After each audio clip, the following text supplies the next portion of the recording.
Bonjour et bienvenue dans Fantastique, c'est Adrien Thomas. Fantastique, c'est un entretien intime avec un artiste, une personnalité unique, un parcours atypique, une histoire fantastique. Aujourd'hui, en face de moi, un passionné de radio, un patron et aussi une voix. Je reçois Dominique Duforest. Bienvenue Dominique. Bonjour, merci de me recevoir. C'est un plaisir de te recevoir ici avec nous. Alors la question que je pose toujours en premier, elle n'est pas simple.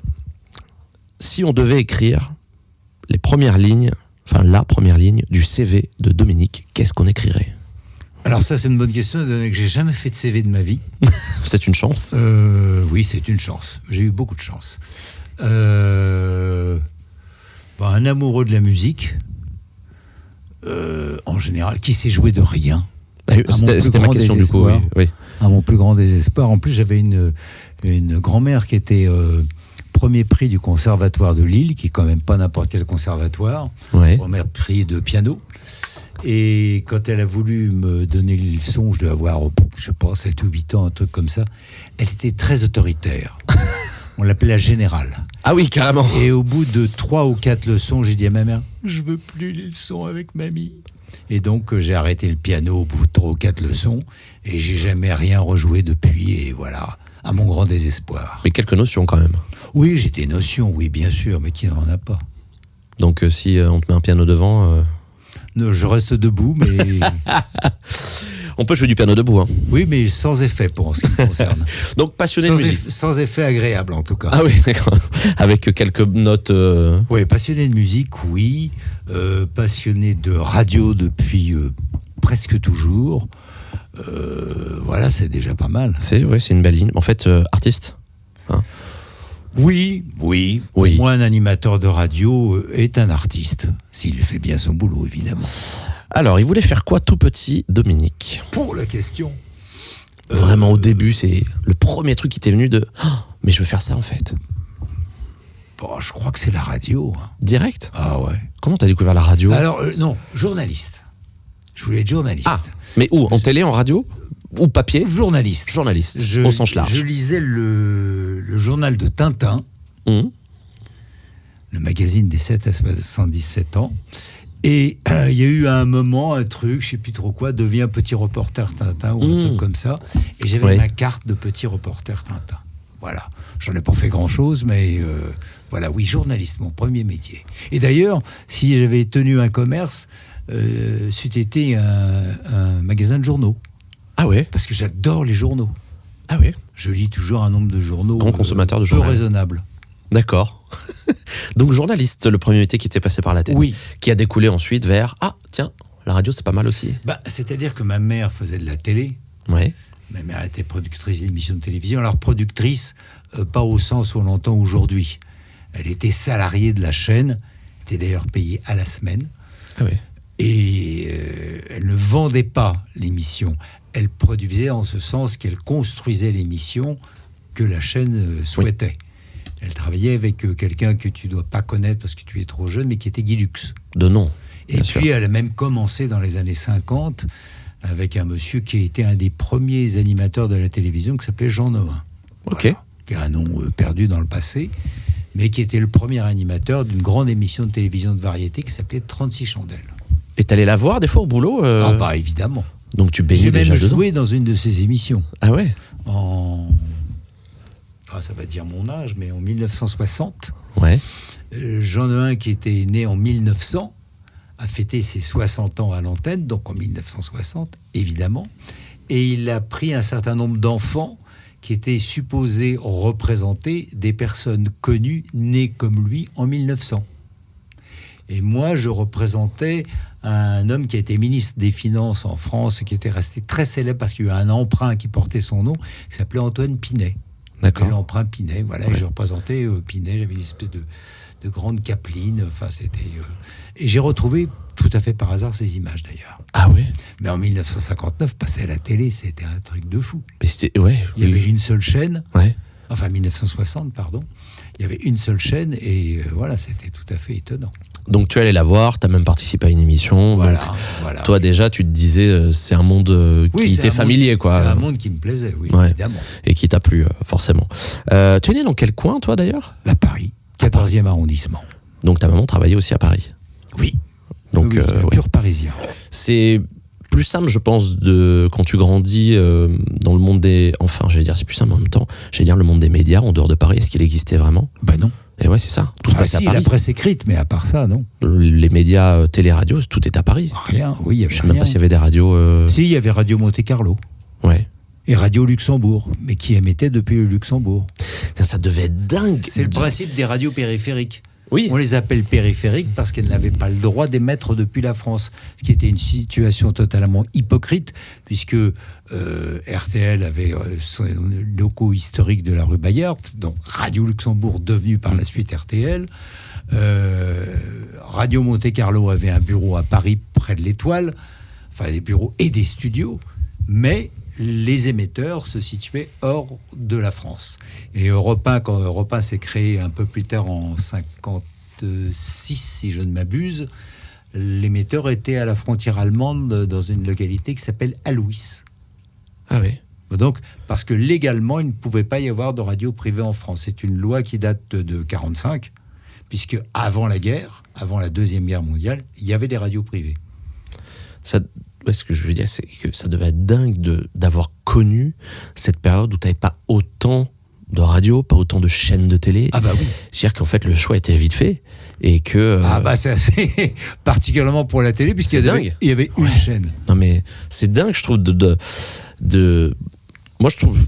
C'est une chance d'avoir vécu ça, de se dire j'ai vécu quelque chose que peu de gens ont connu finalement, et d'avoir connu cette effervescence. Toi, t'as vu partir le truc de zéro jusqu'à l'explosion des médias, et puis en plus t'as baigné dedans, donc forcément t'as vraiment vécu le truc de A à Z. Ouais. Non, mais ça devait être fou cette période. Quand tu as commencé à dire ok, je veux faire ce métier-là, tes parents t'ont tout de suite encouragé à le faire, ou ils t'ont plutôt dit non, il faut pas que tu fasses ça? Alors, d'abord, avec ma mère, je suis de père inconnu. D'accord. Non, elle m'a totalement... Enfin, elle m'a pas découragé, c'est pas le mot. Mais elle a tout fait pour que je le fasse pas. Ah oui, quand même. J'ai fait plein de métiers avant de passer dans les médias. Donc j'ai été... qu'est-ce que j'ai fait ? J'étais agent de fret aérien. Ah oui. J'étais agent de voyage, ce qui m'a permis de voyager un petit peu. Qu'est-ce que j'ai fait d'autre ? J'en ai fait des trucs. J'oublie quelquefois. Il y a des fois, j'ai des gens avec qui me posent des questions comme ça, me disent mais t'as une vie. Bah oui. C'est un peu ça d'ailleurs. Ouais. Qu'est-ce que j'ai fait ? Alors après, j'ai commencé à mettre un pied dans le truc. Je me suis retrouvé bras droit d'un attaché de presse très en vogue à l'époque, et qui est toujours là, qui s'appelle Grégoire Collard, et on avait des artistes passionnants, puisque on travaillait avec Gall, Berger, Christophe. En quelle époque ça ?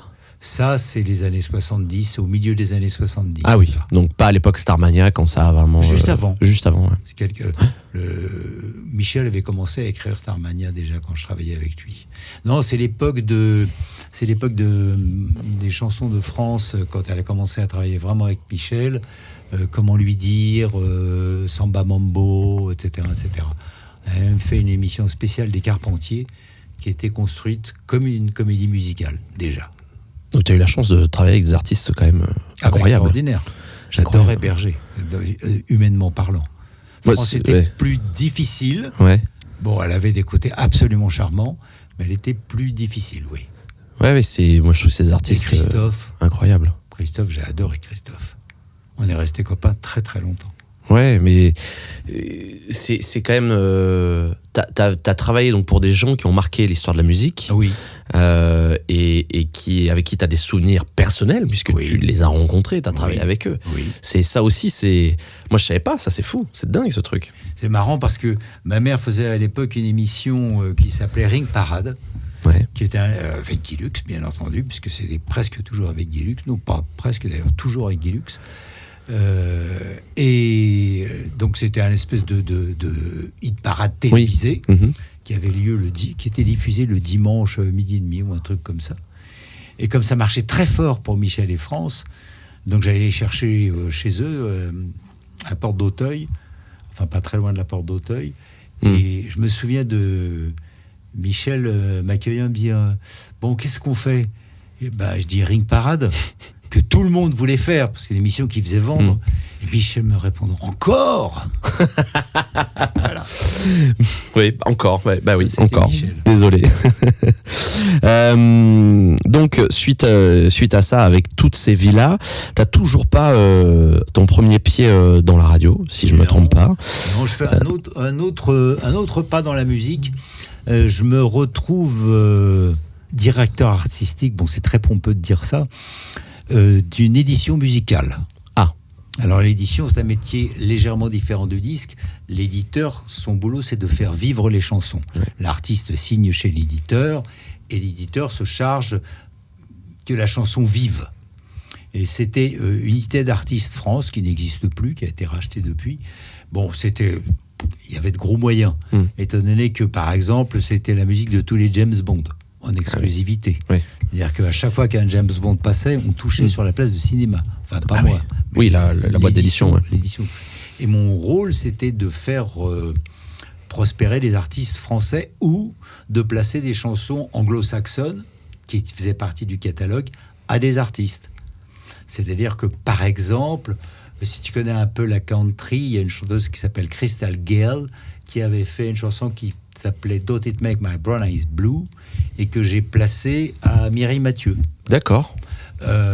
Sur le dernier album de Claude François, celui où il y a Alexandrie, Alexandra et Magnolia, j'ai 2 chansons que j'ai placées quand même. Bon, qui sont des chansons d'album qui n'ont pas été diffusées en radio. Ça, c'était ton travail d'éditeur. C'était mon travail d'éditeur.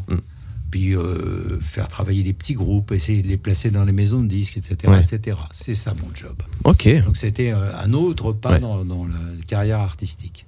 Mais tu étais déjà dans la musique. Et puis alors, donc, toujours jamais parti de Paris, toi, hein, de toute façon, t'es toujours resté ici. Ah si, t'es parti quand même.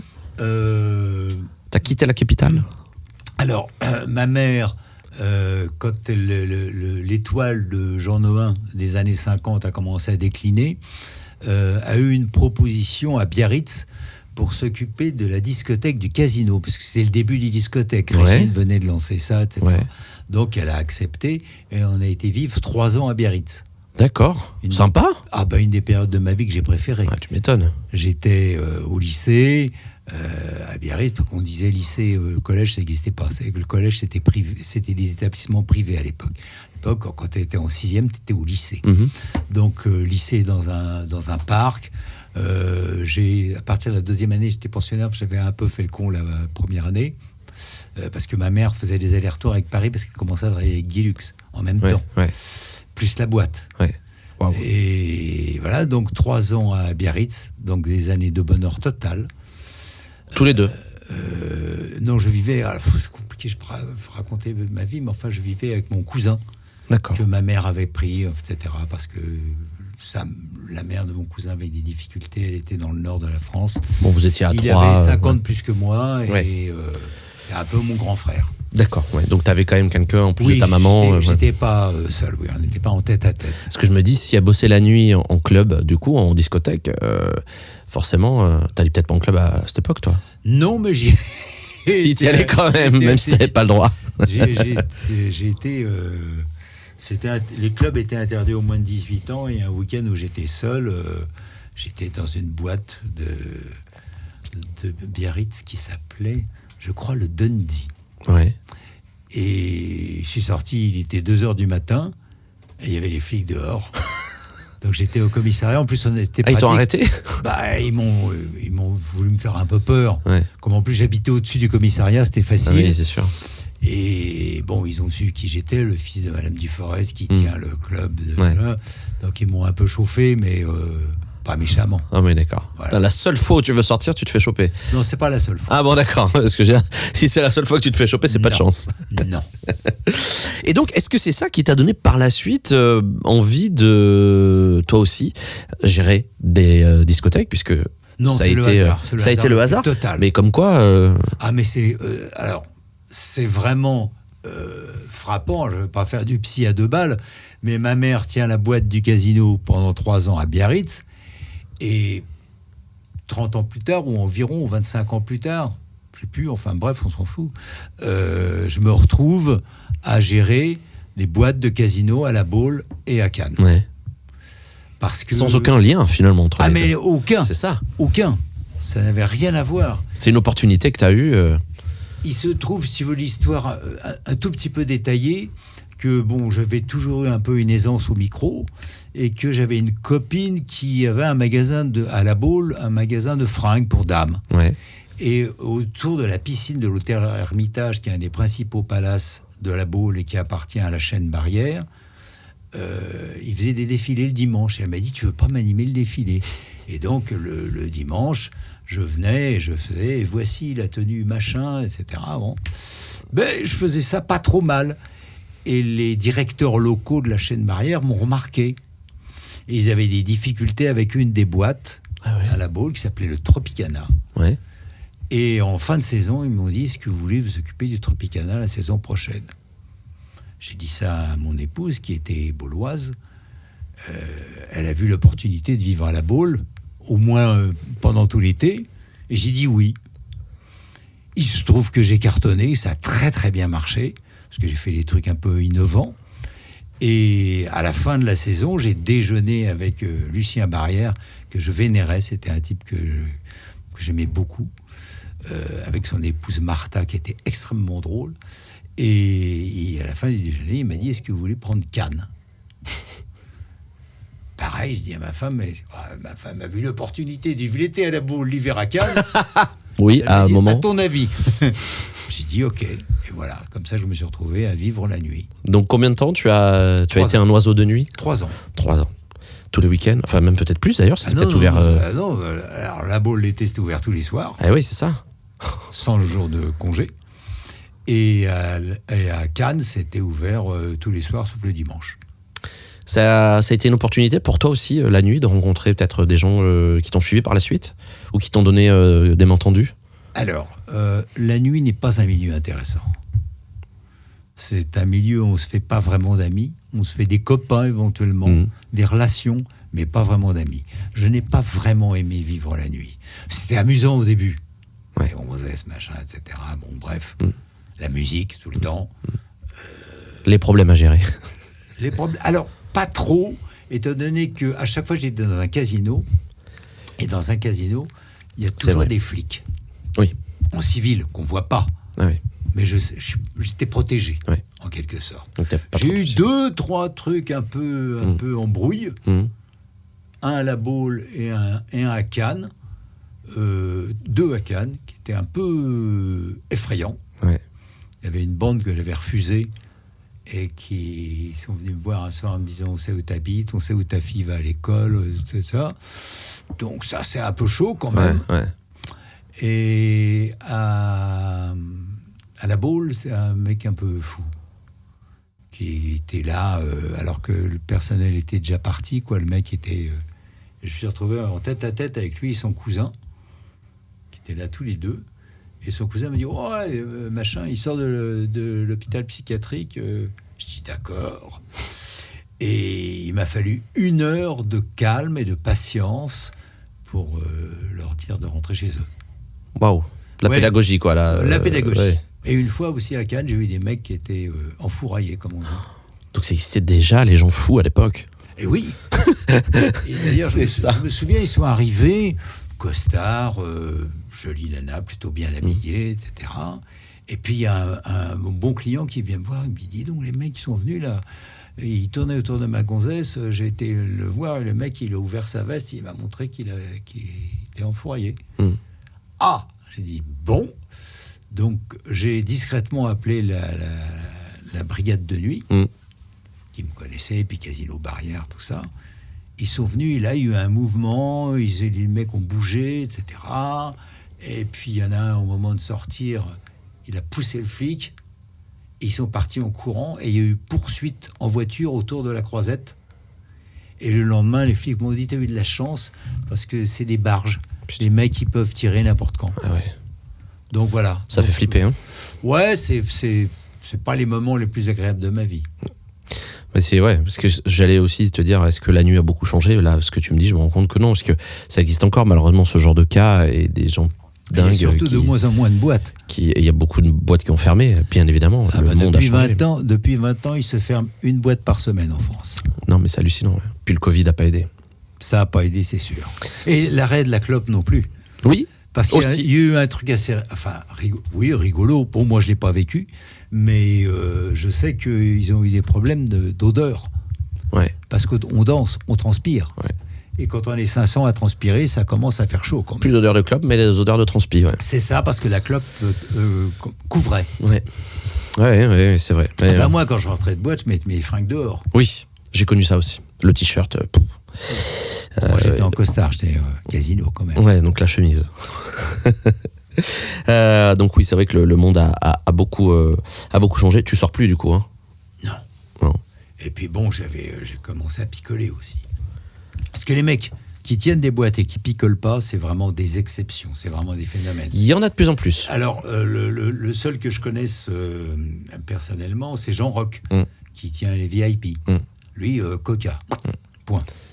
C'est pas si mal, hein, parce que j'ai du mal à concevoir comment tu peux être sérieux jusqu'à 6h du mat en étant complètement fracassé. Alors, quand tu es à surtout si Cannes, tu as des problèmes à gérer. Quand tu es à Cannes le mercredi au mois de novembre, tu fermes pas à 6h du matin.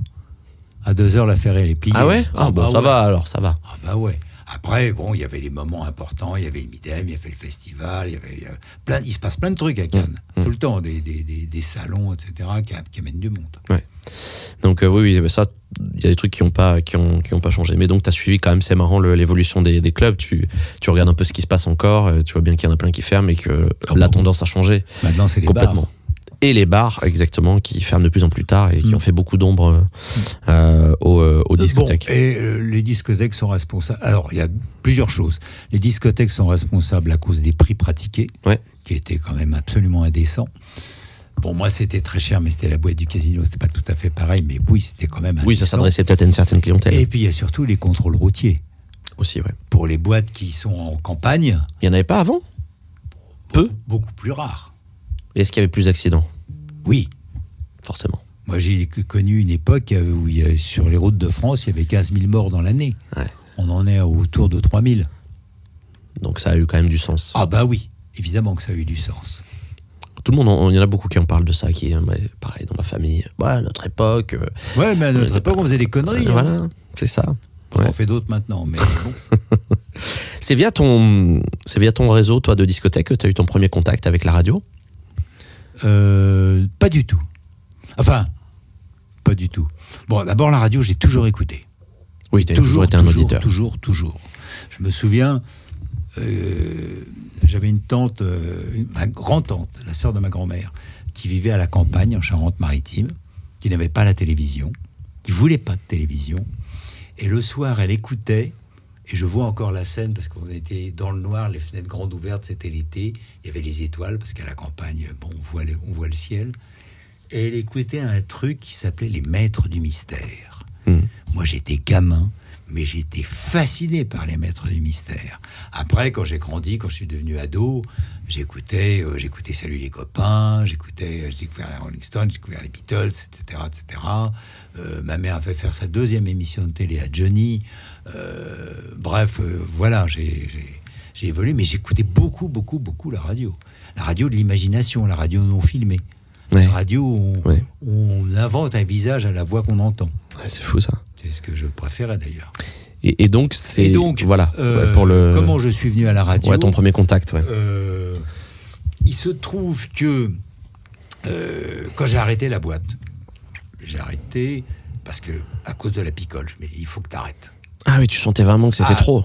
Une bouteille par nuit, c'est beaucoup. Toi, tout seul? Oui, moi tout seul, pas à 15. Et t'étais patron du club? Oui. Ah ouais. Et personne de l'équipe te disait... Mais non, parce que sur la longueur de la nuit, ça se voit pas. J'étais pas bourré, j'étais imbibé, c'est pas pareil. Mais c'est vrai. J'ai dû prendre 2-3 musettes, pas plus. Waouh. Ah ouais. Alors, pas au début, mais petit à petit, au fur et à mesure. Et puis tu payais pas en plus l'alcool, donc forcément. Non. Donc, c'est là que j'ai décidé d'arrêter la nuit. C'est bien, t'as eu un déclic, toi, perso. Oui. Bah oui. Et d'ailleurs, je signale l'anecdote à ceux qui écoutent. Du jour où j'ai arrêté de picoler, sans faire le moindre régime, j'ai perdu 4 kilos en 15 jours. Ouais. C'est l'alcool, ça fait grossir. Ouais. Bref, je ne vais pas faire... Mais c'est une bonne raison. Je ne veux pas donner de leçons. Mais... C'est une bonne raison. Et bref, donc quand j'ai arrêté tu arrêtes la boîte de nuit. J'arrête la boîte. Et un soir, tout à fait par hasard, je vais dans le seul établissement de la chaîne Barrière que je ne connaissais pas, qui s'appelle la Siesta à Antibes, qui était une immense boîte, restaurant, casino, etc., à ciel ouvert que l'été, où il y a 3000 personnes. Je vais dîner là-bas, et il se trouve que par hasard, je tombe sur des gens avec qui j'avais travaillé à Paris, qui s'appelaient Katia Promotion et Jean-Paul Lalleux, qui étaient vraiment des bons amis, et qui me disent comment ça va Dodo, et qu'est-ce que tu fous là? Je dis j'ai arrêté la boîte, je sais pas trop ce que je vais faire. Il dit mais tu sais, il y a une radio qui s'est montée à Paris qui s'appelle Énergie, c'est Jean-Pierre D'Amico qui s'en occupe, tu connais Jean-Pierre, il était chanteur, il s'appelait Santiana, etc. Et on est sûr qu'il y a une place pour toi. Bon, ben oui, ni une ni deux, je fais mes valises, je vais à Paris. Et j'ai commencé à faire des remplacements sur Énergie, où j'ai retrouvé Mitsu, que je connaissais d'avant, quand il avait son école de disc jockey. Et puis voilà, et puis après tout s'est enchaîné. Donc première radio pour toi, premier micro, Énergie. Oui. En quelle année? 82. Donc le début. Ouais, ça a ouvert en 81, je crois. Oui, c'est ça. Et donc vraiment les débuts de Énergie. Alors tu sais qu'il y a un bouquin d'ailleurs que j'aimerais beaucoup acheter, j'ai vu chez des amis. Ils ont fait un gros bouquin Énergie, oui, où ils racontent l'histoire. Oui, c'est pas... Non, tu me le conseilles pas? Non, c'est un beau bouquin. C'est ce qu'on appelle un beau livre. Ouais. Moi, j'ai fait un bouquin sur les débuts d'Énergie. Ouais. Qui, voilà, je ne prétends pas être écrivain, hein, je suis auteur, ce qui n'est pas tout à fait la même chose, mais qui raconte de façon plus complexe et plus exacte. La création, le début. Voilà. D'accord. Mais donc, ouais, tu arrives sur Énergie, donc vraiment Je t'arrête dis-moi. une seconde. Le bouquin d'Énergie, si tu veux, le gros bouquin dont tu parles. C'est pas Énergie Book ou un truc comme ça? Oui, c'est ça. Et le problème, c'est qu'Énergie ne veut pas donner une image de vieille radio. Ouais, oui. Donc, ils ne sont pas trop étendus sur les débuts. Il n'y a pas les anecdotes croustillantes, des trucs un peu sympas, des trucs un peu rigolos. Voilà. Il y a des belles photos et puis il y a surtout les années les plus récentes. Ouais. Mais franchement, c'est assez dingue d'assister à la création d'une radio qui est aujourd'hui une énorme radio nationale. Ah non, mais c'est fou. Moi, j'ai de la chance. J'ai toujours de la chance, moi. J'ai pas honte de le dire. J'ai toujours de la chance. Et me retrouver là-dedans, ça a été extraordinaire. C'était incroyable. Chaque jour, c'était un truc nouveau. Chaque jour, c'était une découverte. J'ai adoré. J'ai vécu une dizaine d'années à peu près incroyable. En plus, je faisais beaucoup de choses, puisque je suis devenu animateur à temps plein, parce qu'à l'époque, au tout début, tu partais en vacances, tu n'étais pas sûr de retrouver ton siège en revenant. Ouais, c'est vrai. Donc j'ai eu mon horaire, machin, etc. C'est pas la matinale encore, c'était un garçon qui s'appelait Jackie Gallois qui faisait la matinale, qui était formidable d'ailleurs. Formidable. Oui, qui était sur Europe 1 après. Exactement. Et puis je suis devenu directeur d'antenne, chef d'antenne, soyons modestes. et puis en plus, je faisais le week-end. Je partais en province monter les stations de province.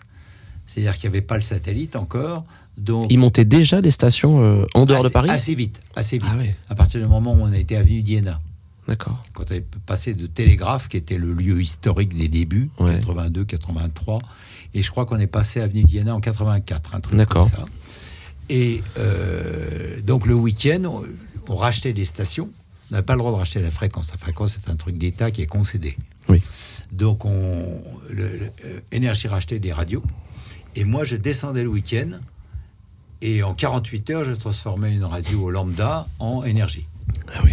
C'est-à-dire que j'arrivais, je faisais le tri des animateurs. Je me souviens, par exemple, à Angoulême, il y en a 2 que j'ai pas gardés. Pas de bol, c'était les fondateurs de la station. Ah oui, dommage. Mais derrière les micros, c'était pas ça. Et tu savais pas quand t'es arrivé que c'était le fondateur? Non, je savais pas que c'était eux. Moi, j'arrivais. Toi, tu jugeais juste ce que ça donnait à l'antenne. Ce que j'écoutais. Par contre, j'ai gardé une fille qui s'appelait Jade, qui est devenue princesse Jade avec Arthur, et qui est maintenant encore sur RTL, je crois, Jade, qui est une formidable animatrice. Je triais la discothèque. Je leur expliquais comment marchait la mécanique des disques. Je leur donnais les règles DJ qui avaient été établies. à Toulouse, j'ai trouvé un mec, c'était drôle, j'arrive à Toulouse et j'écoute toute la bande FM de Toulouse. Toutes les radios. Toutes les radios. Vite fait, 10 minutes, un quart d'heure. Ouais, pour savoir qui anime, ce qu'il fait. Et j'entends un mec, je dis, oh putain, ce mec, il est vachement bien. Et je prends son numéro. Comment tu fais pour avoir son numéro ? Je procure son numéro. Non, j'appelle à la radio, tout simplement. Oui. Tu dis bonjour, c'est qui voilà. Ça m'intéresse. Et je voudrais parler à Jean-Luc. Et on le passe. Il dit bonjour, c'est Dominique Duforest d'Énergie. Ouais, c'est ça. Et puis moi, je suis Napoléon. Et le mec raccroche. Donc je rappelle. Oui. Non, mais vraiment. Et là, j'ai le mec au téléphone. Je dis écoute, tu nous intéresses beaucoup. Est-ce que tu veux venir sur Énergie Toulouse ? Et le mec dit oui, c'était Jean-Luc Reichmann. Qui était sur quelle radio avant alors ? Tu sais plus. Là, mais qui était sur une radio, qui était sur une radio à Toulouse du coup. Oui, absolument. Qui a démarré là-bas. Exactement. Et Jean-Luc d'ailleurs, qui est un amour, à chaque fois qu'on se retrouve quelque part et qu'il y a quelqu'un d'autre, vous savez que c'est lui qui m'a trouvé. C'est vrai. Oui, c'est toujours. Du coup, c'est vrai. 40 t'es ans. même allé le chercher en fait. Oui, exactement. Donc, est-ce que si tu n'avais pas intervenu dans sa carrière, il en serait là aujourd'hui ? Peut-être pas, parce qu'on sait toujours, c'est fait de petites choses comme ça. Ou pas. Ouais. Après, moi, j'ai donné le coup de pouce. Mais le talent, il l'avait. C'est pas moi qui l'ai fait. Tu l'as repéré ? Je l'ai repéré, voilà. Et c'est déjà comme quand énorme. J'étais à Cannes. Ah oui, j'ai oublié de te dire qu'à Cannes... ah oui, c'est compliqué, parce qu'il faut dire beaucoup de choses. À Cannes, tant mieux. Quand j'ai arrêté la boîte, ouais. La dernière année de la boîte, j'avais monté pour la durée du Midem. Le Midem, c'est le marché... C'était, je ne sais pas si ça existe toujours, je crois. Oui, je crois que ça existe. Le marché international du disque et de l'édition musicale. Ouais. Le monde entier de la musique venait à Cannes. Ouais. Le monde entier. Et je me dis, tiens, je vais faire comme c'était le début de la FM, je vais faire une radio dans la boîte. Éphémère. Pour 9 jours. Je me souviens d'aller voir Lucien Barrière pour dire... Monsieur Barrière, je voudrais monter une radio dans la boîte. Donc là, c'est un flashback que tu nous fais. Oui, c'était avant Énergie. On revient un petit peu en arrière. C'est un flashback. À Cannes, du coup. Ouais. Et je l'amusais beaucoup. J'étais un peu son bouffon. Mais au noble sens du terme. Tout à fait. Pas un bouffon. Oui, bien sûr. Et il m'a dit, une radio, Dominique ? Je dis, oui, Jean-Paul. Je dis, c'est facile.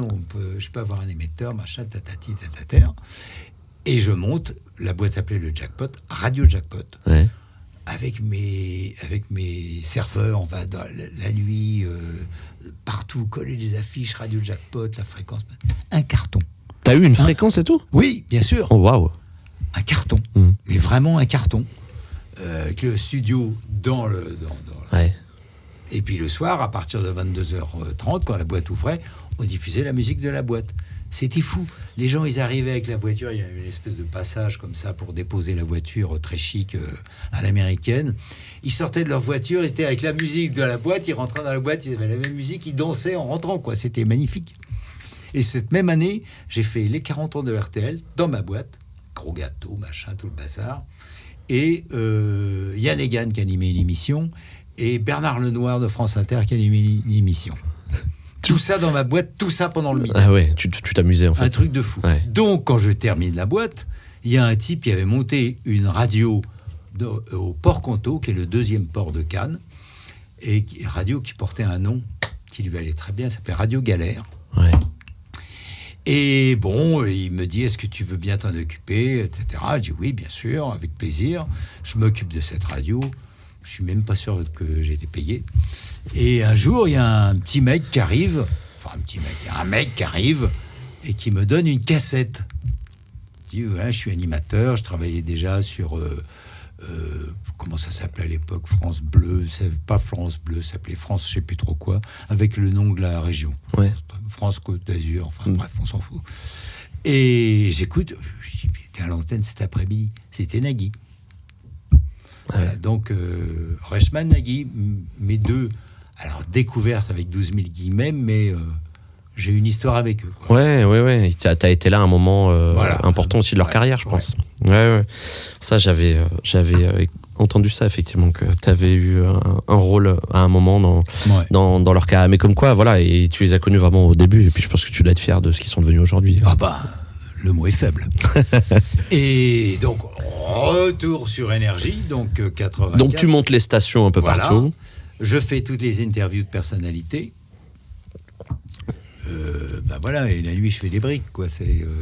Donc, parallèlement, quand tu montes les radios, tu es toujours animateur, tu es toujours à l'antenne. Ah oui. D'accord. Donc tu fais tes allers-retours. Je partais le samedi matin. Ah ouais, putain. Puis je trouvais des endroits fous. Je me souviens dans les Alpes, je me souviens plus dans quel bled, et je tombe sur une radio qui avait été reprise par Énergie. Il y avait un animateur. Le mec faisait 4 heures le matin, 4 heures l'après-midi, et le reste c'était des bandes. Ah oui. J'ai fait, comment je vais faire Énergie avec ça, moi? Donc j'ai appelé Paris, je leur ai dit, ils se sont débrouillés, je sais plus comment ils ont fait, mais il y a eu Montpellier. Montpellier, c'était un truc de fou. Je l'ai monté 3 fois à Montpellier. Parce qu'il y a eu le coup d'État fun. Il y avait 2 types qui s'occupaient financièrement, je ne citerai pas leur nom, pour pas leur faire de mal après tant d'années, mais qui achetaient, qui étaient là pour acheter pour Énergie, etc., et qui en sous-main montaient leur propre réseau, qui était fun. Ah d'accord, Fun Radio ? Ouais. D'accord. Du coup, Montpellier, je l'ai monté 3 fois. Parce qu'à chaque fois, qu'à chaque fois, voilà, et ça passait fun et bon. Ah oui. Ah ouais. Ah oui, c'est dingue ces histoires de magouilles un peu. Ah ouais. C'est dingue. Ouais, donc... Et puis après, ce qui m'éclatait, c'était les interviews. J'ai interviewé la Terre entière, quoi, quand même. Enfin, la Terre entière, du lourd. Des artistes internationaux. Tina Turner, David Bowie. Il faut les savoir parler anglais déjà. Oui, ça aide. Paul McCartney 2 fois, Phil Collins, Johnny bien sûr, que je connaissais depuis, à cause de ma mère, je connaissais depuis 1962. Je sais plus, je peux pas te faire la liste. Je vais dire, il y en a eu tellement. Les Cure, Duran Duran, tous les noms de cette époque. Tous les gros artistes et les groupes de l'époque. Stevie Wonder, ouais. Enfin bref. À tel point que il y a 2 ou 3 ans, je participais à une opération qui s'appelle Radio Resto, pour les restos du cœur. Oui, bien sûr, organisée par Laurent Petit-Guillaume. Ouais. Exactement. Et il y a une fan qui vient, qui est au courant du truc, et elle vient avec un book sur moi qu'elle a fait. Et je feuillette le book, et je me vois en photo avec les Bee Gees. Je n'en ai aucun souvenir. Ah ouais ? Aucun. J'ai zappé le truc. Quand même, t'interviews les Bee Gees, c'est quand même pas des dingue. blaireaux, quoi. Ouais. Je n'en ai aucun souvenir.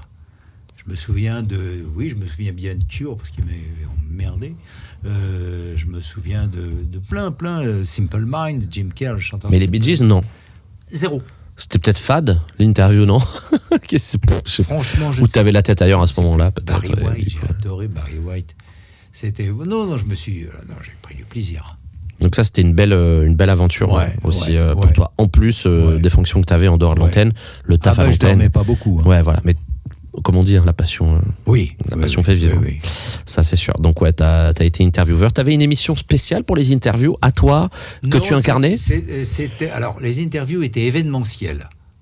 C'est-à-dire, s'il y avait rien, s'il n'y avait pas de gens intéressants, on faisait pas d'interview.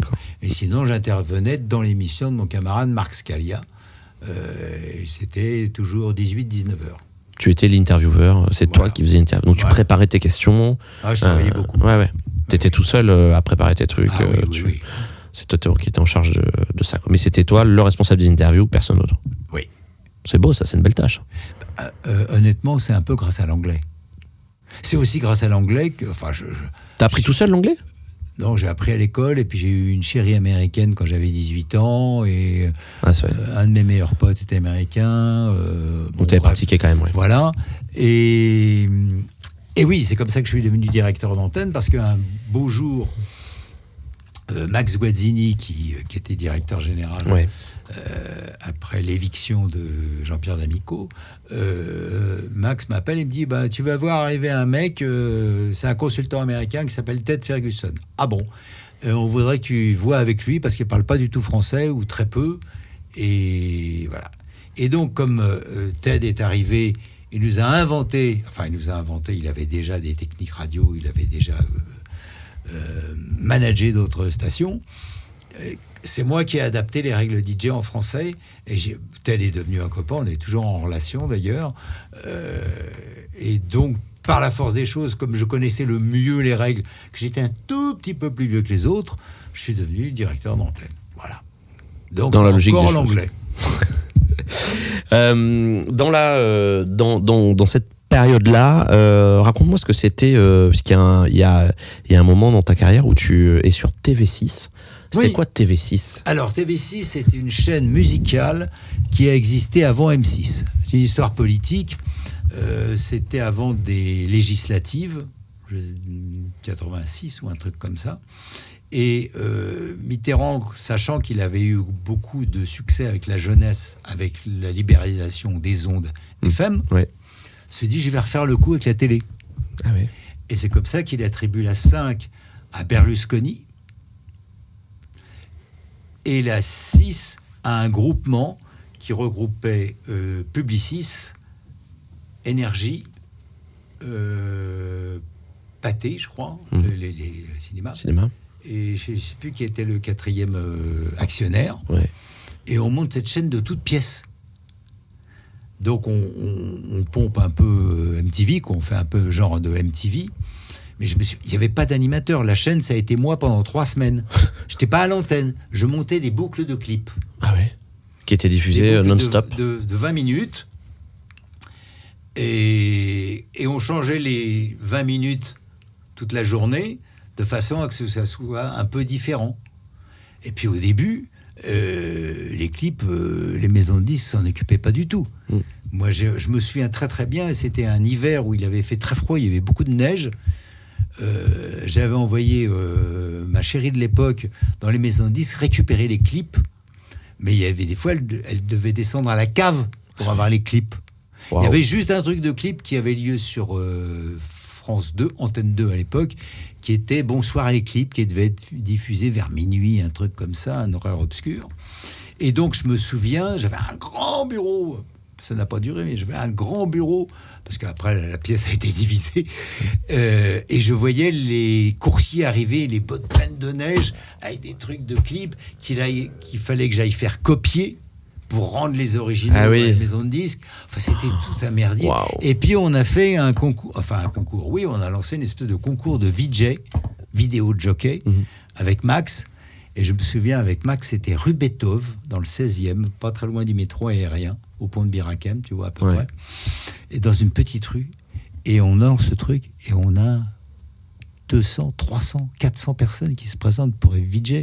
Donc, on leur a laissé 3 minutes chacun, quoi. Présente-nous une chanson. Et je me souviens, il y avait un qui était très très très bon, mais il est devenu chanteur après, c'était Phil Barnet. Ah ouais. Parce qu'il faisait de la radio à l'époque, Phil. Voilà, ça a été très amusant. Après, la chaîne s'est structurée beaucoup mieux. Il y a un garçon formidable qui est venu, on est toujours en relation aussi de loin, un peu genre Facebook et compagnie, qui s'appelait Chidéric Muller, rouquin. Il y avait un duo... là je vais avoir un trou de mémoire épouvantable. Il y avait un garçon qui s'appelait Dorangeon et l'autre avec lui après a fait une grande carrière. Ah merde. Pardon. Ça me parle pas.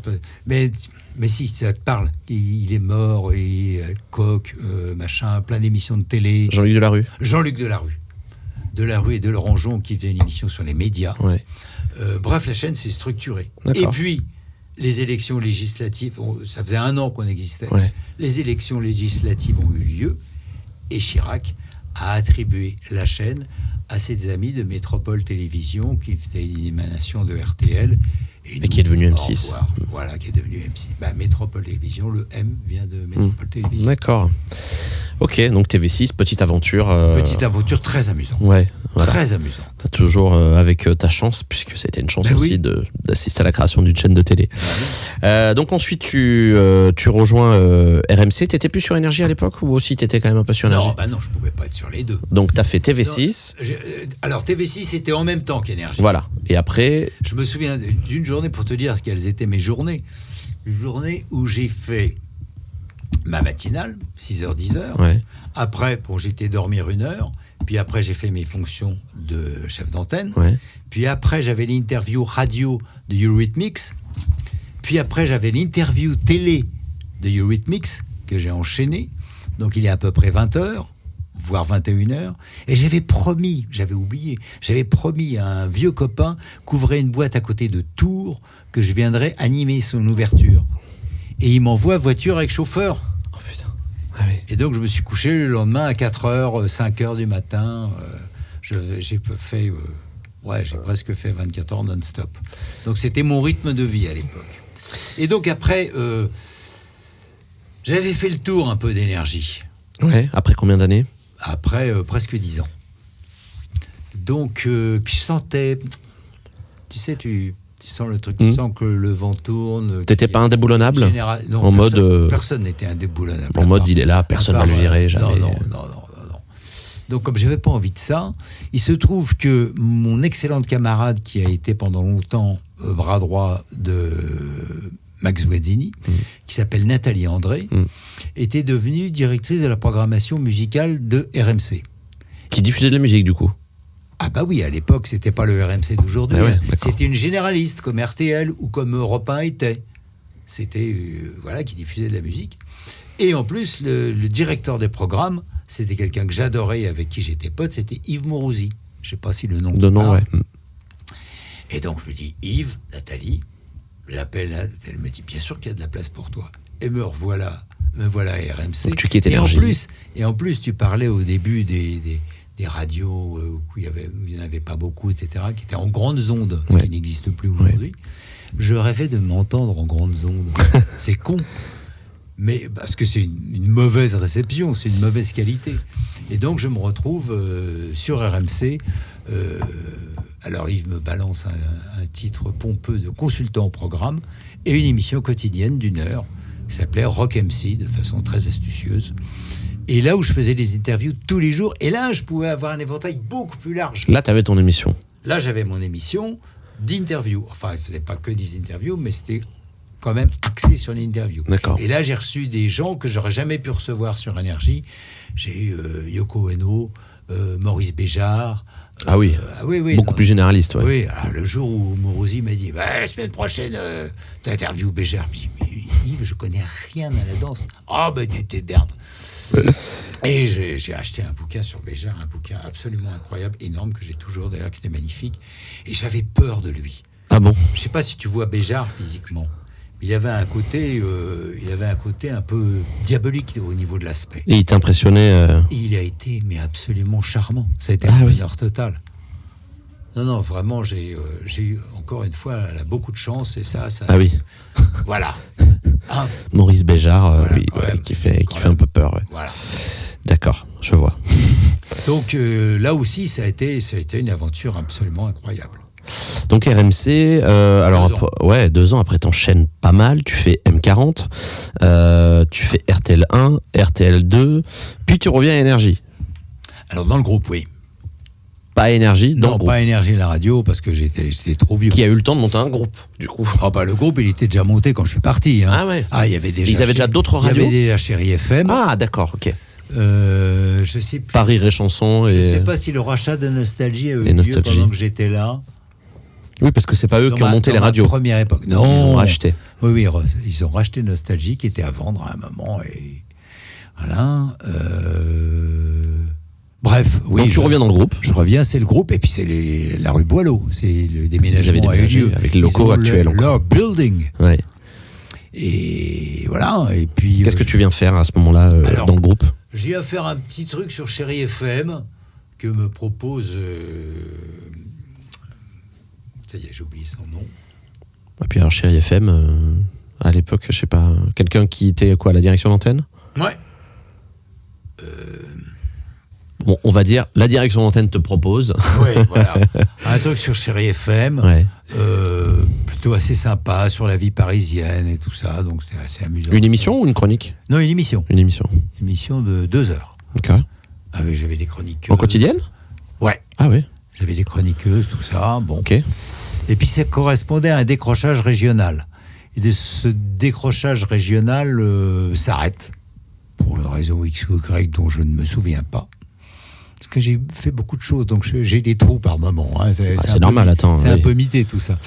Et je prends la direction, parce qu'on me la propose, de Rire et Chanson. Ah oui. Voilà. pendant 2 nouvelles années. Qui était une radio, je trouve, très originale, qui l'est toujours d'ailleurs, très originale et ambitieuse, parce que diffuser des sketchs et de la musique, c'est un mélange qui est assez étonnant. Alors, c'est un mélange qui est un peu iconoclaste, c'est vrai, et c'est compliqué, parce que Jean-Paul Baudecroux, le grand patron du groupe Énergie, c'est pas un secret, même si jamais il m'entend, je pense pas, même si jamais il m'entend, il en est fier, et très radin. Or, non mais il le dit lui-même, il le dit, l'avarice. Un bon chef d'entreprise. Il dit, l'avarice est le meilleur défaut parce qu'il ne coûte rien. Ouais. Elle est belle la phrase quand même. Ouais. Bref, tu comprends, tu diffuses 5000 fois les Let It Be des Beatles, ça reste Let It Be. Tu diffuses 5000 fois le même sketch de Coluche, il te fait beaucoup moins rire. Voilà. C'est tout le problème de Rire et Chanson, c'est de faire du rire neuf, de se renouveler. Vrai. Donc ça a été très très très difficile. Mais c'est une radio qui est encore là, plus, qui tient. mais qui fonctionne très bien. Ouais. Et qui, alors, ce que j'ai découvert en m'y installant, c'est que c'est une radio qui est CSP++. Ouais. Pour les gens qui ne savent pas ce que ça veut dire les cadres supérieurs, etc., mais à un haut niveau. Donc, ce qui fait que la pub est vendue plus cher aussi. Voilà, on pensait tout le temps que c'était la radio des chauffeurs de taxi, ce qui n'est pas vouloir dévaluer les chauffeurs de taxi, mais un truc populaire. Quoi. Ouais. En vérité, c'est majoritairement des hommes, c'est 70% des hommes. Non pas que les femmes n'aient pas d'humour, mais... Elles consomment autre chose peut-être. Non, et puis à l'époque, il y avait moins d'humoristes féminines. Oui. Donc, bref, c'était une radio de mecs. Donc, tu es sur une chanson, et puis voilà. Je fais 2 ans. Ouais. Et à ce moment-là, mon ami Nathalie André, dont je parlais tout à l'heure, monte une société qui s'appelle NAO, Nathalie André Organisation. Chez Endemol ? Enfin, qui était rattachée à Endemol ? Pas encore. Elle monte en indépendante. Ouais. En indépendante, avec le soutien de Marc Lévy, qui est un pote à elle et qui, à l'époque, n'était pas du tout écrivain. Qui produit des spectacles et tout aussi, non ? Pas du tout. C'est pas lui, je confonds peut-être. Pas du tout. Il a un cabinet d'architecture. Ah oui, donc rien à voir. Rien à voir. Il y a un écrivain aussi qui s'appelle Marc Lévy. C'est de lui que je parle. Ah, c'est lui ? C'est le même. D'accord, alors c'était ça. Marc a un cabinet d'architecture. Il n'est pas architecte, mais il fait travailler les architectes. D'accord. Donc, gagne bien sa vie. Il a des locaux disponibles. Il finance NAO qui se lance. Okay. Et le but de NAO, c'est de faire du service aux artistes qui vont faire des émissions de télé. Parce que Nathalie avait programmé pendant 3 ou 4 ans l'émission de Drucker quand elle était en quotidienne. Elle s'était rendue compte qu'il manquait toujours une maquilleuse, que les musiciens derrière les artistes étaient toujours les mêmes, etc., etc. Je vois. Et donc, elle monte ça. Seulement, au début, personne ne comprend ce qu'on fait. Et pour faire vivre la société, elle décide de faire une partie programmation. C'est-à-dire qu'à la demande de producteurs de télévision, quelqu'un qui fait de la programmation s'occupe de choisir les invités, les artistes qui vont se produire dans l'émission. C'est son job. Parce que la personne a les contacts, parce que quand tu programmes beaucoup d'émissions, tu peux dire je te filme telle grosse vedette, mais tu me prends le petit qui commence, machin, etc. C'est un peu comme ça que ça fonctionne. Et très vite, cette partie-là va prendre 60-70% de l'activité de NAO. Ça cartonne. Ah oui. Et moi, je m'occupe du reste. Des musiciens, des maquilleurs. On fait des trainings pour des artistes qui n'ont jamais affronté la presse, qui n'ont jamais parlé derrière un micro. Ouais, du coaching. Alors, et tout. Pas leur apprendre, du coaching, merci, je ne trouvais plus le mot. Pas pour leur apprendre ce qu'ils ont à dire, mais comment le dire. Ouais. Voilà, on fait ça aussi, on leur apprend à chanter en playback devant une caméra. Ben oui, mais c'est con, mais ça s'apprend. Ouais. Bref, ça marche très bien. Donc là, tu n'es plus en radio, hein. Non, tu t'es vraiment consacré avec Nathalie André sur cette boîte de prod. Ouais. Et donc, qui est par la suite racheté par Endemol. Voilà, alors on était copains avec Arthur et Stéphane Courby qui dirigeaient Endemol France. Et Arthur dit à Nat, franchement, viens chez nous. Et c'est ce qu'on fait. Endemol n'était pas encore la grosse machine que c'est aujourd'hui. C'était quand même une grosse boîte. Ils avaient fait le loft déjà. Hein. Donc rien qu'avec ça, déjà, ça fonctionnait bien. Ils faisaient plein d'émissions de variété qui étaient présentées par Arthur. Non, ça marchait déjà très fort. Donc là, tu deviens aussi directeur de casting à cette époque. Parce qu'on faisait aussi du casting. Bah oui. Ça, c'est assez marrant parce que du coup, tu casses pour la Star Academy par la suite. Alors, je suis pas tout seul. Hein. Évidemment, mais t'es là. Oui, je suis là. Tu choisis les candidats. J'ai fait 5 ou 6 saisons, je crois, ou un truc comme ça. Alors, c'était assez amusant à faire. C'était fastidieux. Parce qu'il n'y avait pas les trucs sur YouTube, etc. Les gens nous envoyaient des cassettes. Donc, il y avait 3 juges, enfin 3 personnes qui jugeaient. Pas 3 individus, 3 entités. 3 entités, oui. Il y avait la production de l'émission qui, elle, cherchait à faire de la télé-réalité. Il y avait nous qui choisissions des gens qui devaient être bien chantés et, le truc délicat, dont on puisse imaginer qu'ils progressent. Parce que c'est ça le but de la Starac. Ouais. Qui avait une marge de progression. Et la maison de disques qui quand même filait un chèque qui était très important à l'époque. C'était 1 million, je crois. Au gagnant, je crois que c'était 1 million de francs. De francs ou de... Non, peut-être d'euros déjà, je crois. Possible. Oui, peut-être d'euros déjà. Franchement, je ne sais plus. Donc c'était très difficile de choisir. Et le premier filtre, c'était la prod. Et la prod nous envoyait les cassettes. Je me souviens, c'était très drôle. On serait cru dans une pizzeria parce qu'ils nous envoyaient ça dans les boîtes à pizza, les cassettes. Ah bon? Bah oui, pour qu'on puisse les distinguer les unes des autres. Et donc, on restait le soir au bureau tard. Pour regarder. Regarder. Et Et alors, il y avait des fois des trucs, on peut dire, ok, au revoir, lui, c'est même pas la peine, ou elle. Et puis, alors, je me souviens quand on avait un doute, là, je lui disais, regarde, celui-là, il est pas mal, mais... Ou celle-là, elle est pas mal, mais... Le truc, c'était, est-ce que tu paierais ta place à l'Olympia pour aller le ou la voir? Ah, effectivement, c'était une bonne question. Et donc, c'est comme ça un peu qu'on tranchait. Tu faisais tes sélections, oui. Donc, ça veut dire que Nolwenn, Grégory Le Marchal, Magali Weiss, c'est des candidats que tu as vus et que tu as castés, du coup, aussi. Ça aussi, c'était une chance d'avoir vu ces gens... J'ai fait des castings... j'ai fait des castings aussi de... Pardon, je bouge. J'ai fait des castings de comédie musicale. Alors, bon, j'ai pas eu de bol. C'est un des trucs où j'ai pas eu de bol. J'ai fait le casting pour Spartacus, qui a marché assez moyen. Pourtant, c'était Maxime Le Forestier. Avec Nathalie André, toujours? Oui, toujours. Ouais. J'ai fait le casting également, un Don Juan, je crois, ou un truc comme ça, qui avait été écrit par Félix Gray. Et j'avais été le voir, je me souviens, la comédie musicale, c'était monté à Montréal. Franchement, c'était vachement bien. Et puis en France, j'ai fait le casting et puis finalement, ça s'est jamais monté. Ça s'est monté. Et il en est de même. J'ai fait le casting également pour une version comédie musicale de Bagdad Café. Je sais pas si tu te souviens de ce film. Ça me parle. Alors, je l'ai pas vu, mais je connais de nom le film. Il devait faire une comédie musicale. Oui, bien sûr. Voilà. Génial. Et donc là, j'ai fait un casting. Alors, c'était des personnages particuliers, quoi. Et le producteur a commencé à coller les affiches dans Paris pour ouvrir la location. Ça se fait très longtemps à l'avance. Ça se fait plus d'1 an à l'avance pour les comédies d'entreprise, des trucs comme ça. Et il a vu que ça prenait pas. Donc, plutôt que de risquer... de perdre de l'argent et tout. Et ça ne s'est pas monté. Okay. Et ça, j'avais été le voir à Barcelone, je me souviens. C'était assez rigolo d'ailleurs parce que c'était en anglais et c'était sous-titré sur scène. C'était sous-titré en espagnol et en catalan, puisque c'était à Barcelone. Et c'est dingue quand tu y penses, le nombre... Parce que, en gros, tu as fait des castings à l'époque à Énergie. Tu parlais de Reichmann, de Nagui et tout. Là, tu refais les castings. Enfin, ça t'a suivi quand même, ce truc d'ouvrir des carrières aussi. C'est incroyable. Est-ce que les gens... t'as pu discuter avec les gens que t'as, est-ce que je peux dire aider, je ne sais pas, mais en tout cas avec qui tu as passé des castings, à qui tu as tendu la main à un moment. Est-ce qu'aujourd'hui t'as des gens qui te remercient pour ça et qui sont reconnaissants? Alors tu parlais de Jean-Luc évidemment, mais parmi tous les castings que t'as fait, tu trouves quand même qu'il y a une vraie reconnaissance par rapport à ce que t'as pu faire? Il y en a qui ont fait une carrière, d'autres pas. Non, il y a un truc qui m'a beaucoup marqué.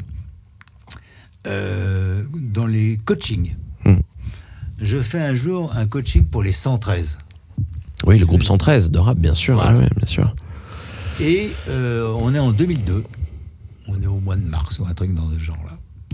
Et je fais le coaching avec eux. Et le coaching consistait à une vraie interview. Et après, je disais non, ça oui, ça non, ça oui, ça non. Et au milieu du coaching, comme on était à 2 mois de la présidentielle, je repose la question sur les élections. Qu'est-ce que vous allez faire ? Ouais, les élections, ça, c'est de la merde, on n'y va pas. On arrête tout, j'avais un cadran, machin. On arrête tout. Stop.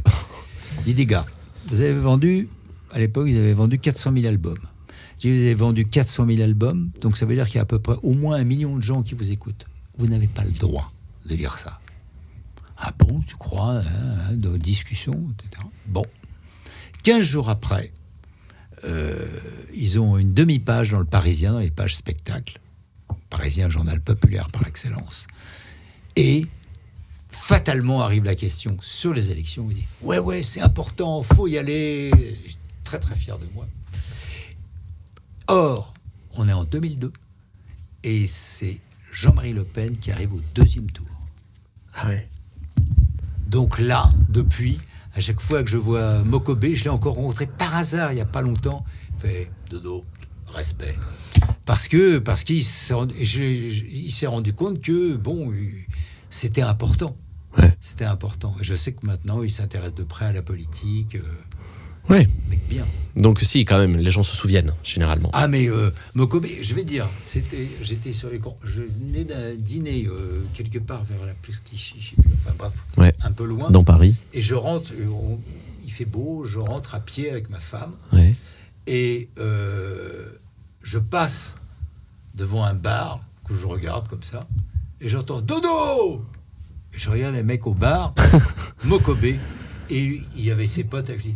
Dodo, respect, machin, tatati, tatater. C'est sympa. Oui, ça c'est une vraie récompense. Une vraie récompense.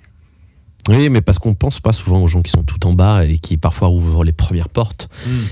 Et ensuite, une fois qu'on a le succès, on oublie tout ça. Mais c'est important, c'est pour ça que je te pose la question. Et Jean-Luc, dès qu'il peut, dans son émission Les 12 coups de midi, mettre une question sur la voix, etc., pof, il le fait. Il y va. Mais ça n'arrête pas. Ah, c'est mon ami Dominique Duforest, nanana. Nagui, pareil, quand on se rencontre avec du monde, et ouais, bah, ah, je travaillais avec lui, la radio s'appelait Radio Galère. Bon, bref, voilà, quoi. Ils t'ont fait un message quand ils ont su que c'était toi au tout début, la voix de Secret ? Bonne question. Ils ont eu une réaction ou Non, je crois pas. Ils ont peut-être pas tilté direct ? Non, je pense que je m'en souviendrai. Ouais. Non, mais ils m'ont fait venir après dans des émissions, en tout cas Jean-Luc. En tout cas, ça me permet de faire une excellente transition, puisque en 2007, il se passe quelque chose pour toi que certainement tu n'avais pas du tout prévu dans ton CV. Pas du tout. C'est vraiment pas quelque chose qu'on peut prévoir quand on a ta carrière au départ. Et du coup, on te propose... alors, tu vas nous raconter, évidemment, je sais que tu l'as raconté plusieurs fois, cette histoire, parce que c'est, encore une fois, grâce à l'impulsion de Nathalie, qui, visiblement, t'a dit qu'il fallait que tu le fasses, alors qu'au départ, tu ne voulais pas le faire. Alors, nous sommes au mois de juin. 2007 Peut-être. 2006. Je sais plus. Je dois partir en vacances. Pour la première fois, j'emmène la plus jeune de mes filles qui vit avec sa mère. J'ai pris les billets, on va un peu... Tu étais toujours directeur de casting, tu bossais toujours avec Nathalie à ce moment-là ? J'étais toujours avec Nathalie. C'était toujours le même boulot, ouais. Oui, toujours. Et donc, Alexia Laroche-Joubert, qui à l'époque produisait l'émission, m'appelle. Qui avait fait donc le loft et tout. Voilà. Et il me dit, voilà, on cherche une voix, etc., etc. Et quelqu'un lui a soufflé mon nom, en disant, Dominique, Dodo, il connaît bien la radio, il a une bonne voix, il connaît la télé-réalité, tout ça. Et je lui dis non. Sinon, je dois partir, là, voilà. Je suis en vacances. Et je raccroche. Il me dit, viens faire les essais, je raccroche. Je dis non, je raccroche. Et je vais voir Nathalie, on avait le bureau l'un à côté de l'autre. Je dis, tu te rends compte ce que vient de me proposer Alexia ? Ah, mais Mimi t'a dit non, mais si ça se trouve, de là où tu es, tu pourras faire avec une ligne numérique, les voix, etc. On ne savait pas du tout comment ça allait se passer. Ouais. Donc, je rappelle Nathalie. Alexia. Je rappelle Alexia. Et je dis, écoute, je veux bien faire les essais. J'ai fait les essais, et voilà, ça fait 20 ans que ça dure, quoi. Et donc, en fait, t'as passé un casting ? Oui, absolument. D'habitude, c'était toi qui... Absolument. Absolument. Et là, t'as passé un casting. Ouais. Et donc, ils te font lire des textes et tout, en mode. C'était pas très long. Ouais, c'était un entretien rapide, en fait. Ouais, c'était rapide. Et ils t'ont dit tout de suite, c'est toi, ou quand même, ils ont fait un peu suspense en mode. Bon, je crois que j'ai fait le lendemain ou un truc comme ça. Et donc, t'as annulé tes vacances. Bah oui. Et t'as bossé. Oui. Ta fille, elle a pas trop fait la gueule. C'est un peu coincé. Et puis, surtout, je ne m'attendais pas à ce que ça dure si longtemps. Alors, je ne m'attendais pas, puisqu'on imaginait avec Nathalie qu'on allait faire les voix de loin. Ouais. C'est une présence quotidienne. Bah, bien sûr. Ouais. 6 jours sur 7. Je vis au rythme des candidats. Et puis, je me souviens avoir discuté avec Benjamin Castaldi. Il me dit, ouais, si on en fait 6 ou 7, on sera content. Hein. Si on refait l'année prochaine, ce sera la 14e saison, puisqu'il y a eu une interruption de 6 ans. Je crois. Mais comme la Starac d'ailleurs qui a été interrompue. Absolument. Qui a repris, c'est d'ailleurs le succès de la Starac reprise qui a entraîné la reprise de Secret Story. Ouais. Et c'est donc c'était la première fois que tu faisais de la voix off, toi ou... Ouais. Ouais, vraiment. Première fois où on te payait pour faire de la voix off. Ouais. Alors que tu avais déjà cette voix qui. Bah oui, j'ai pas changé. Non, t'as pas. Non, mais je veux dire, pas eu d'opération chirurgicale. C'est naturel. Mais personne avant s'était dit, tiens, le mec, quand même, il a une voix, ça pourrait être intéressant pour un film doublé, je ne sais pas, tu vois. Oui, la radio, mais. Alors, le doublage, parlons-en. Il faut être comédien. Je ne suis pas comédien. Je ne me réclame pas comme comédien, même si indirectement. Sur Secret, je suis considéré comme comédien. Bah oui. Mais je ne suis pas comédien. Et en plus, le doublage est un métier très fermé. Ouais. J'ai entendu ça. C'est un tout petit monde. Ils s'adoubent entre eux. Tant mieux, parce que c'est un vrai métier. Ouais. C'est compliqué de doubler. J'ai fait quelques trucs, mais c'est difficile. Hein. Tu lis le truc, il faut être dans l'action, il faut... Waouh, c'est pas simple. Mais quand tu as commencé justement à incarner cette voix sur l'antenne, t'as pas eu des coups de fil à ce moment-là? Alors, est-ce qu'ils communiquaient sur ton nom déjà, Secret, au début? Ah non. Donc t'étais anonyme. C'était Secret. Ah ouais. On savait pas qui était cette voix. Non, à part ton entourage peut-être. Je sais même pas si j'étais au générique. Je crois que j'étais au générique. Le générique va tellement vite que personne ne fait gaffe. Donc oui, t'as pas eu des coups de fil justement de radio, pourquoi pas de radio? Tu veux pas faire nos jingles, nos trucs à ce moment-là? Non. T'as fait que en voix off Secret pendant plusieurs années au départ. Ouais. Après, j'ai peut-être une exclusivité, ceci dit, sur la voix. Pour la durée de l'émission. Ah, mais quand il n'y a pas l'émission, tu pouvais faire d'autres voix. Voilà. Ouais, d'accord. Parce qu'ils auraient pu te dire, bon, t'es notre voix, on te garde X années. J'aimerais bien avoir une exclue, parce qu'une exclue, ça se paye. C'est vrai. Mais non. Non, j'ai pas d'exclus, à part la durée de l'émission. Et alors bon, c'est vrai que ça a été je pense que tout le monde à un moment a regardé cette émission. Je sais pas comment ça faisait d'audience à l'époque, mais avec le Loft, ça a marqué. La Starac, c'était vraiment l'époque des téléréalités qui ont vraiment marqué. Il y a eu des personnalités qui sont sorties de cette émission. Ça s'est arrêté il y a, je sais plus combien d'années, mais il y a un petit moment. Oui. Parce que je pense qu'il s'était dit peut-être qu'on a épuisé le concept. Je sais même plus combien il y avait eu de saisons en tout, mais enfin en tout cas, toi tu as été présent sur toutes les saisons. Il y en avait eu 11 ou 12. Toutes les saisons au départ. Ah oui. Donc tu as fait vraiment... Je suis le seul à avoir fait toutes les saisons. Ouais. Le seul. Oui, parce que Benjamin n'a pas fait toute la... Non. C'était qui après Christophe Beaugrand. Ah oui, c'était Christophe, c'est vrai, exact. Les 2 ou 3 dernières saisons, c'était Christophe. Ouais. Donc, je suis le seul à avoir tout fait. À part 1 ou 2 personnes dans des molles, et encore non, à la production. Donc, et donc, à l'époque, t'étais dans c'était quoi? T'avais une cabine, t'étais en régie Alors, c'est pas à l'époque, c'est toujours comme ça. Il y a la régie, où il y a tous les écrans. Les 70 caméras. Ouais. Et moi, j'ai une cabine où j'ai un écran aussi. Alors, moi, j'ai pas les 70 caméras parce que j'ai rien à faire. J'ai les caméras qui m'intéressent. Et il y a 2 flux. L'action principale et une action secondaire. Et je suis ça. Et après, j'ai un panel sur lequel que j'utilise pour parler dans telle ou telle pièce. Ah oui, d'accord. Ouais. Ah, c'est quand même toi qui gère ça. T'as pas quelqu'un qui dit... Toi, t'es pas en mode juste t'assois et tu parles. T'as quand même les manips à faire. Oui. C'est toi qui... Ils te disent parle là, quand même. Oui. Tout est... Non, si le client est dans la chambre, je ne peux pas dans le salon. Hein. Donc, où il y a des fois, c'est nécessaire que tout le monde entende ce que je dis. Mais ça, je le sais. Il y a eu des fois où tu t'es permis d'improviser ou non? Tu ne sors pas du tout? Oui, bien sûr. Si, quand même. Tu as un peu de liberté là-dessus. Oui, non, je peux improviser. Alors, pas tout ce qui est jeu, tout ce qui est... c'est un jeu quand même, il y a de l'argent en jeu. Mais dans les réactions, peut-être? Mais dans les réactions, bien sûr. Alors, au début, les premiers jours, je suis très strict, parce qu'il faut qu'ils aient un peu peur. Après, je me lâche. Mais bon, avec raison. Et n'importe quoi. Dis-moi si je me trompe, mais je crois que la saison précédente, celle qui vient de passer, c'était la première fois qu'on te voyait de dos. Oui, parce que il y a un gimmick chaque année. L'année dernière, c'était le jeu. Cette année, c'était la saison de la transparence. Voilà. Donc, on voyait la voix de dos. D'où ma nuque. C'est vrai que j'ai regardé un tout petit peu. Je regarde pas trop. J'ai regardé un petit peu aussi la saison d'avant. Cette année, j'ai pas eu trop le temps. Mais j'ai des amis qui m'ont dit tiens, on voit la voix, on voit la régie et tout. Cette année, j'ai dit ah ouais. Et donc je regarde un petit peu. Effectivement, je vois cette caméra au-dessus. Je dis je trouve ça vachement bien, vachement intéressant pour les fidèles du programme qui se disent tiens, on ouvre un petit peu les portes du secret et on voit le truc. Mais ce qui fait que vous êtes quand même en fait dans le même bâtiment. Qui est donc depuis qu'ils ont repris à Poissy, c'est ça? Dans cet ancien garage là qui est énorme. Moi, ça m'a fasciné de voir comment une production télé a une capacité à changer un lieu. Parce que bon, les plateaux télé, d'accord, ils arrivent, c'est dans gare vide. Là, donc ils ont repris pour la petite anecdote, c'est on a une amie qui son père est le maire de Poissy.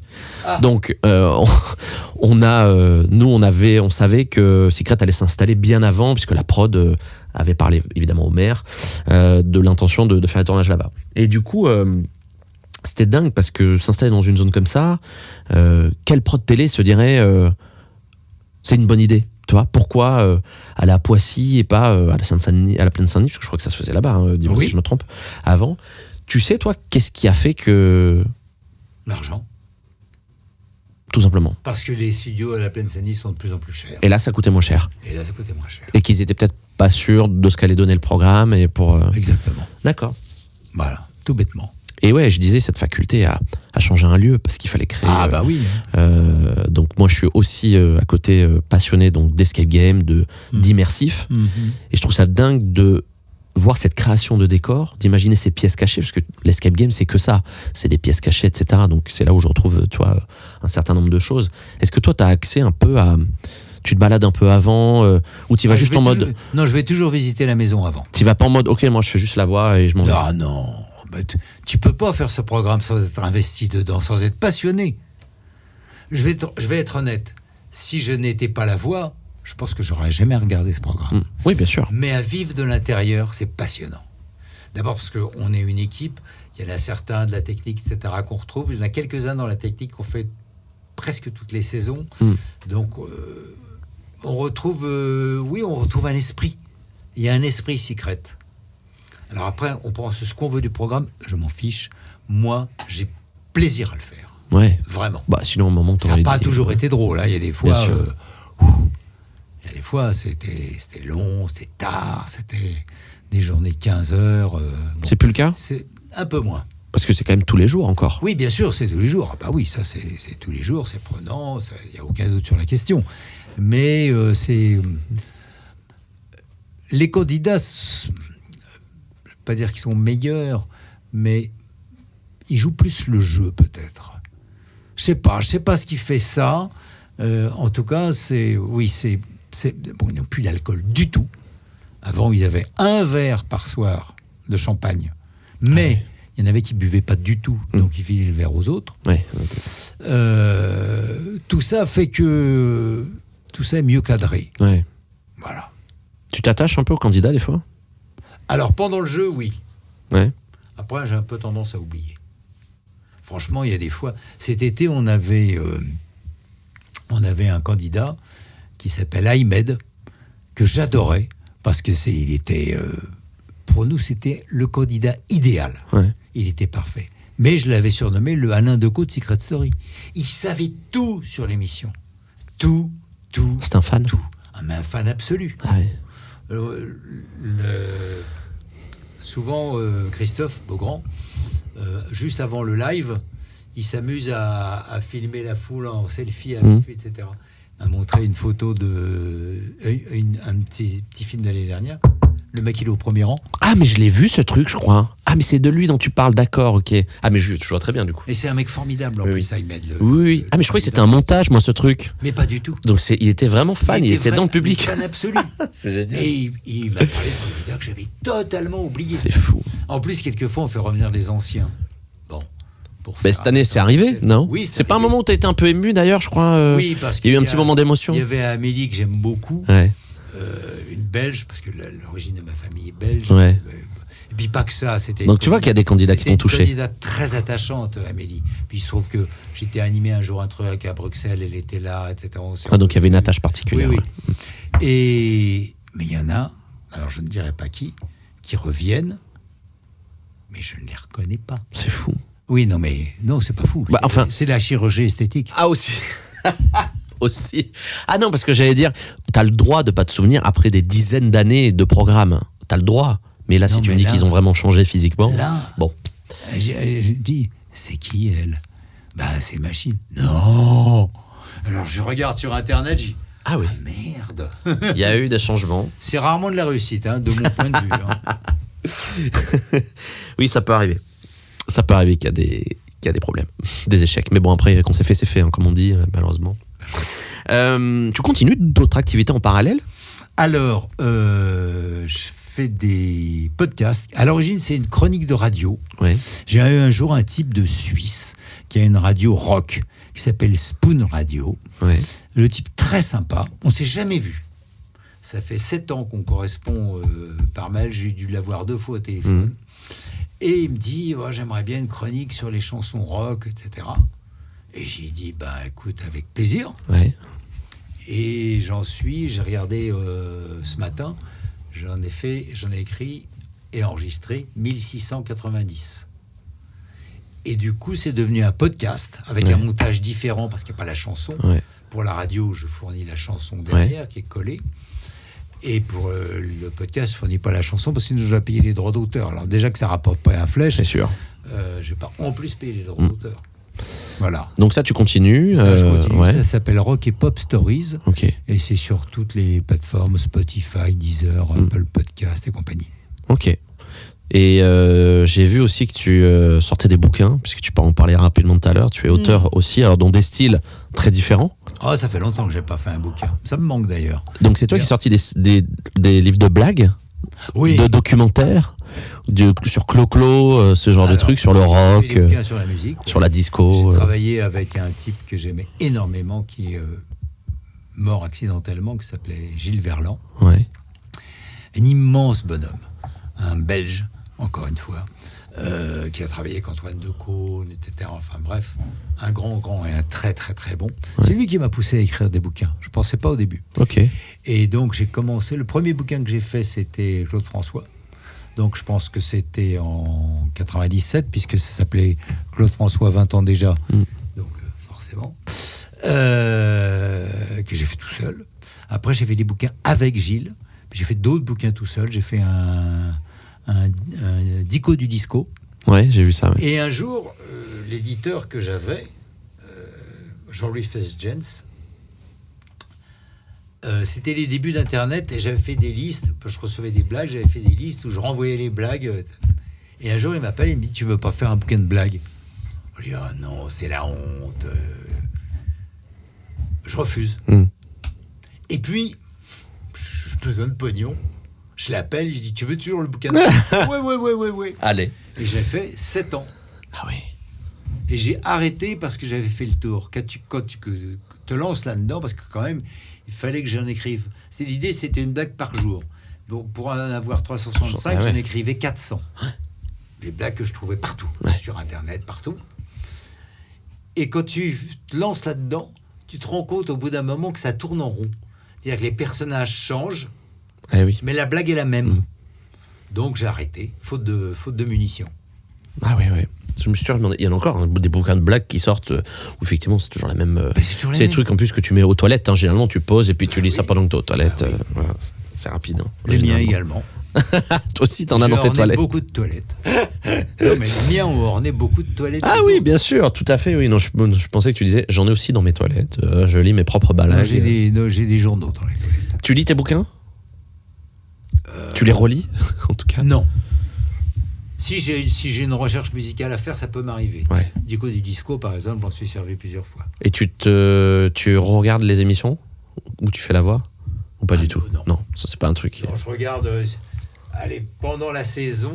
Pardon, je me mets en arrière. Pendant la saison, donc l'émission est quotidienne, sauf samedi, dimanche. Je regarde, une tous les 10 jours. Pour me rendre compte. Voilà, c'est tout. Histoire de Toto un peu contrôler. Voilà. Comme je faisais à la radio aussi. Oui, c'est normal. On faisait ce qu'on appelle une écoute de pige. Voilà. Dominique, il y a une question que je pose toujours à mes invités pour terminer l'émission. Elle n'est pas simple, mais pour réfléchir si tu veux. L'émission s'appelle Fantastique. Alors ma question est la suivante. Quel a été le moment le plus fantastique de toute ta carrière ? S'il y en a un qui devrait ressortir de manière instinctive.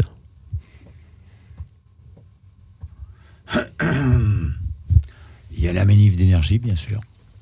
Ouais. Ça en fait partie. C'était un moment transcendant. Certaines interviews, comme David Bowie, que j'ai interviewé couché. D'accord. Parce que tu sais, les interviews, quand une star est en ville, il y a tout un tas de journalistes. Les maisons de disques louent une chambre ou une suite dans un hôtel. Et les journalistes se succèdent. Ah oui, d'accord. Et comme on était sponsor du concert, pardon. Comme on était sponsor du concert, on passait en dernier. Et Bowie me dit, je suis fatigué, ça t'ennuie si on se met sur le lit ? Je dis non.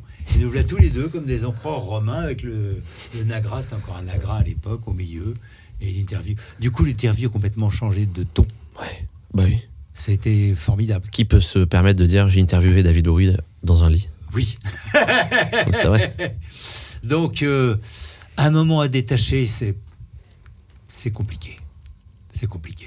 Franchement, je te dis, bon, c'est vrai que la manif d'énergie, c'est le premier truc qui me vient à l'esprit parce que c'est un moment inoubliable. Vous avez 300 000 personnes qui défilent dans la rue pour vous. Enfin, pas pour moi personnellement, mais pour votre outil de travail.